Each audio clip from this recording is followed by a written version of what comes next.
Hello and welcome to another special episode of HW Straight Drive with me, Anil Rajprait, and our sports editor Mahesh Kutti. With the IPL entering its third week, the quality of the matches have really gone low. But the real cause of worry is the performance of the Sunrisers Hyderabad. They lost the match against Mumbai Indians and now they lost the match against Kings 11 Punjab.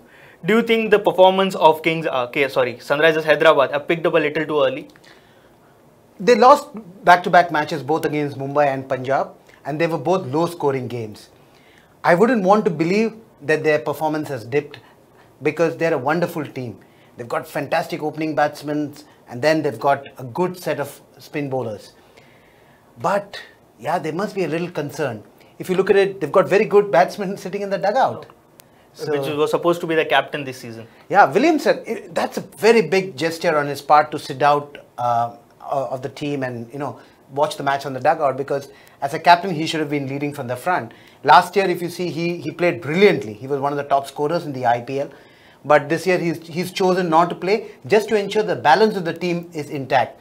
But if they continue to lose a couple of more matches, I'm sure he'll have thoughts of coming back into the team. Do you think that Bhuvneshwar Kumar lacks that quality which Kane Williamson has in captaincy? See, he's fresh to this job, so you can't actually be overly critical about it. And if you see, Sunrisers have been led by good captains. Warner did it brilliantly, and after that, Williamson was doing it. So there must be a lot of pressure on Bhuvi, but I wouldn't read too much into it. Maybe as the matches progress, they'll start playing better. If you see initially, though, I think Williamson only played one match. So other than that, Bhuvi has been captaining them pretty well. So whether he's a good captain, great captain, bad captain, we'll wait for another few matches to get over. Let's talk about yesterday's match. KKR was in a splendid form, but yesterday its performance dropped against the Chennai Super Kings. Do you think the KKR is really over-dependent on Andre Russell? Yesterday's match was an absolute shocker. I mean, they were nothing and they had lost half their team, and then they depended on Russell to actually play a very different kind of an innings. See, Russell likes to come in probably in the 14th, 15th over, give him over 4-5 overs, and he really tonks the ball across the ground.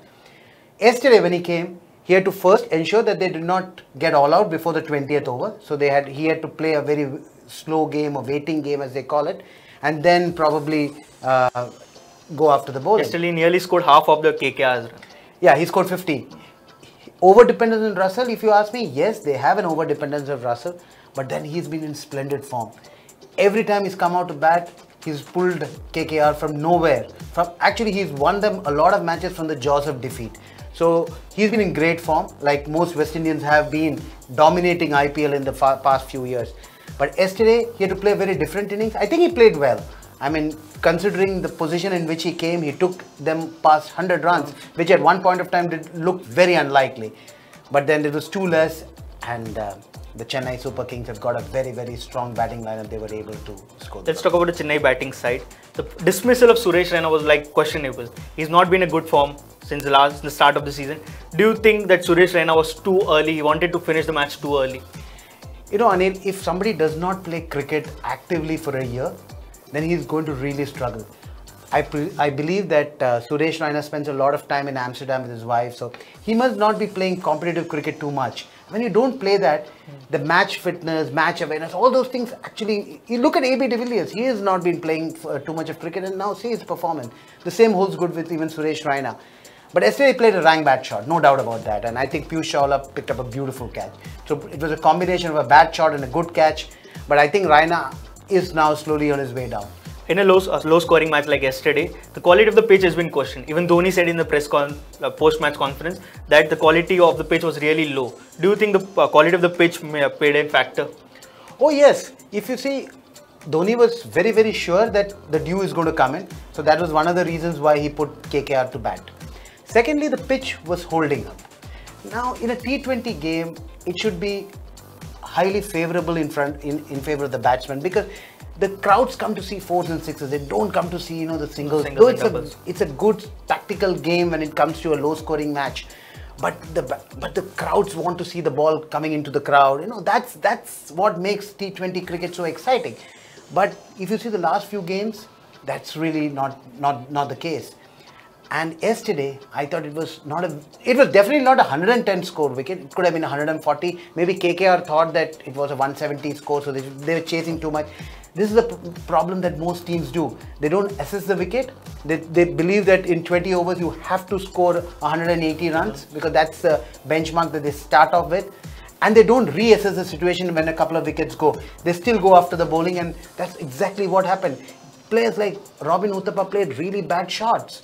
Now, once you know that you're not going to get 180, you should quickly get your target score to maybe 140. If they would have kept it at 140, I think they would have scored 140. And at 140, I think even the CSK would have struggled. Do you think with yesterday's performance, do you think that the KKR will again rethink about the opening pair, like playing Uthappa and Clint together in spite of Naren?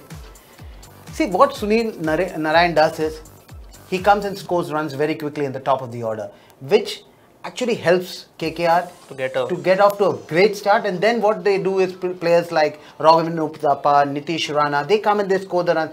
Chris Lane again is a very, very hard hitter of the ball. So actually I don't think they should be considering to change Narayan, because I think he does well at the top of the order. So with the IPL coming to the middle of the season, the team's performance have been really highs and lows. Everyone is questioning RCB's performance. But the one team which no one is discussing is the performance of Rajasthan Royals. They just won one match. Do you think this season is not of Rajasthan Royals? Yeah, Rajasthan Royals, you're right. Nobody is talking about Rajasthan Royals' pathetic performance. They've also not done anything great. Especially when they have a great star-studded side. They've got a lot of good players as well. They've got Butler, Stokes, Rahane, Samson. So they've got a very good batting lineup and a reasonably good bowling lineup.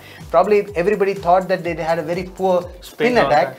But I think Gopal bowled very well. Against RCB. RCB bowled well.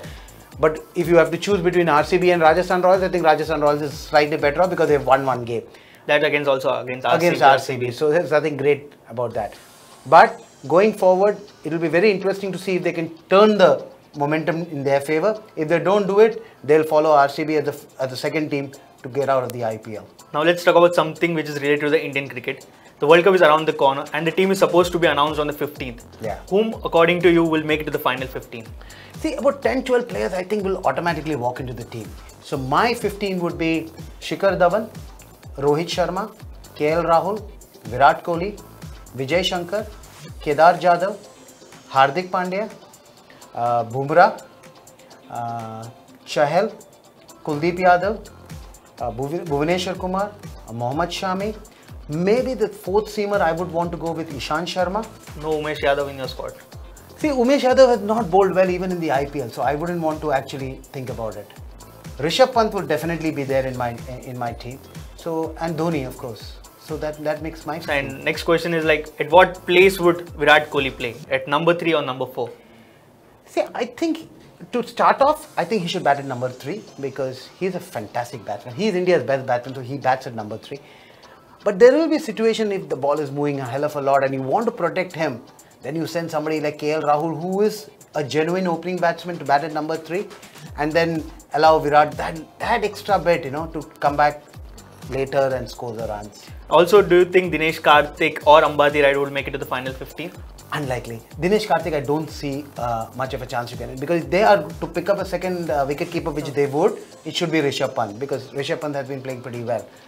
Karthik has not been in that form what he was last year in the IPL, and I think Virat made it very clear that the IPL performance is not going to be, the yardstick to team selection for the World Cup. So in that context, I think Karthik won't make it. And Rayudu, I mean, recently, just before this, also in the one-day tournament, hasn't had a great tournament. So my choice would not be with both of them.